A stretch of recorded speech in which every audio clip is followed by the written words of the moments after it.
আকাশটা কেমন মেঘলা হয়ে এলো। আমি এইবার অনেকগুলো জামা কাপড় সব কেচেছি, আর চাদরটা আজকে কেচে এই গ্রিলটার মধ্যে মেলেছি, হচ্ছে বারান্দায় দোতলার ব্যালকনিতে মেলেছি। তো ওয়েদারটা এখন একটু কেমন যেন লাগছে, মেঘলা মেঘলা ওয়েদার, কী জানি ব্যাপার, কখন যদি বৃষ্টি এসে যায়। তো চাদরটা ওই জন্য তুলতে এসেছি, শুকিয়েও গেছে, চাদরটা তুলে নিচ্ছি। আর আকাশটাও দেখো কিরকম মেঘলা হয়ে রয়েছে, কী জানি বৃষ্টি হবে কিনা বুঝতে পারছি না, হতেও পারে। তো তুলে নিই এখন চাদরটা তুলে। আজকের যে ভিডিওটা তোমরা দেখছো এটা গত 29 তারিখে তোলা, কিন্তু কোনো কারণে এটা আমি এডিট করতে পারিনি। তো সেই কারণে আজকে বসে এডিট করছি আর আজকে তোমাদের সঙ্গে শেয়ার করব। তো এই যে দেয়ালে যে ছবিগুলো দেখছো এগুলো সব তিতলির বাবার আঁকা। একজন দেখতে চেয়েছিল যে দাদার আঁকাগুলো একটু দেখিও। তো এই হচ্ছে সেই ছবিগুলো, যেগুলো আরও অনেক ছবি রয়েছে, বাট এইগুলো একটু বাঁধানো আছে বলে তাই এগুলোই তোমাদের সঙ্গে শেয়ার করছি।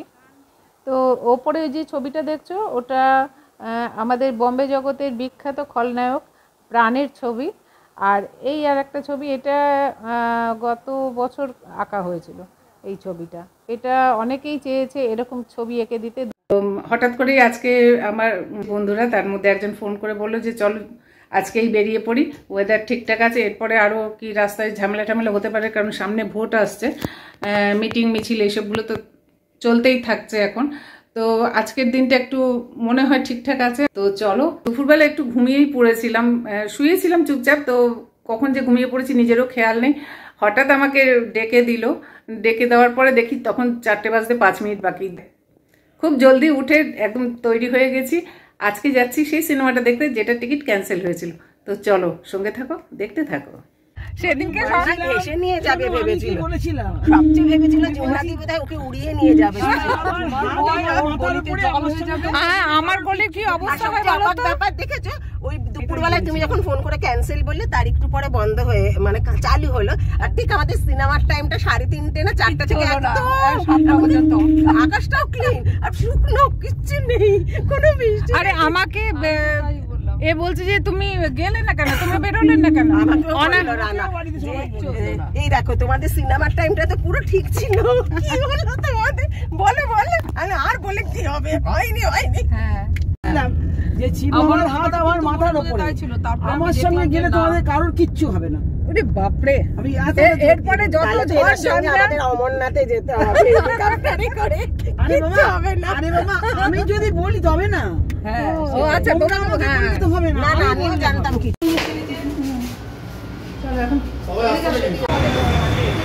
সিনেমা দেখা কমপ্লিট, খুব ভালো সিনেমা দেখে আমার সিনেমা শেষ হয়ে যায়, আমার জন্য একটা বাইরে পড়ে চলো। বাবু দাঁড়াবে?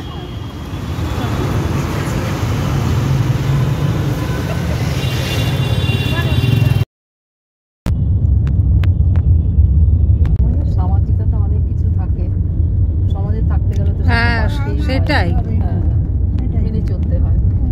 সবসময় ভালো থাকার জন্য সবকিছু তো করা যায় না, একদমই তাই না।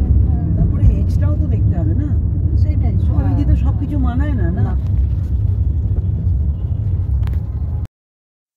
তো এখন চলছে সিনেমা নিয়ে আলোচনা, সিনেমার কাহিনী নিয়ে আলোচনা। তো কাহিনী যাই হোক না কেন, আমার কিন্তু দুর্দান্ত লেগেছে শাশ্বত চট্টোপাধ্যায় এবং অপরাজিতা আঢ্যর অসাধারণ অভিনয়, অসাধারণ। আমার ভীষণ ভালো লেগেছে ওদের অভিনয়, বিষয়টা যাই হোক না কেন। তো আমরা এখন এসেছি একটা ক্যাফেতে, ভীষণ চা তেষ্টা পেয়েছিল, আর কিছু খাবারও আমরা অর্ডার করেছিলাম। খেয়েছে তো কি আছে, দেখো সুযোগ বারবার আসে না। ও যখন বলছে খেতে, খেয়ে নাও, একটুখানি নাও, সুযোগ বারবার আসে না। কিন্তু আমি তো খাই একটুখানি ভাত। না এই যে ধোসাটা, না এই যে পুরো ধোসাটা খাবি, তারপরও ভাত খাবি রাখছে।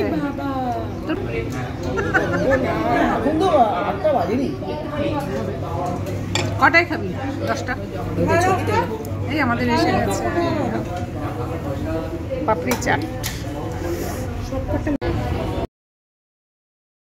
আমরা এখন ইয়ামি অ্যান্ড টেস্টি খাবার দাবার নিয়ে বসে গেছি, অসাধারণ সমস্ত খাবার দাবার দেখছো। তো পাপড়ি চাট আছে, স্যান্ডউইচ আছে, ধোসা আছে, এক একজন এক এক রকম আইটেম নিয়েছি। তো এটা আমরা খাবারটা খুব এনজয় করলাম। আর আসলে আমরা আজকে সারাটা দিনই ভীষণ ভীষণ এনজয় করেছি। তো এইভাবেই চলতে থাকুক আমাদের গল্প, আমাদের কথা, আমাদের আড্ডা, সবটা নিয়ে এইভাবেই আমরা ভালোভাবে থাকতে চাই। তো সবাই খুব ভালো থেকো, সুস্থ থেকো, আর পারলে সাবস্ক্রাইব করে আমার পাশে থেকো।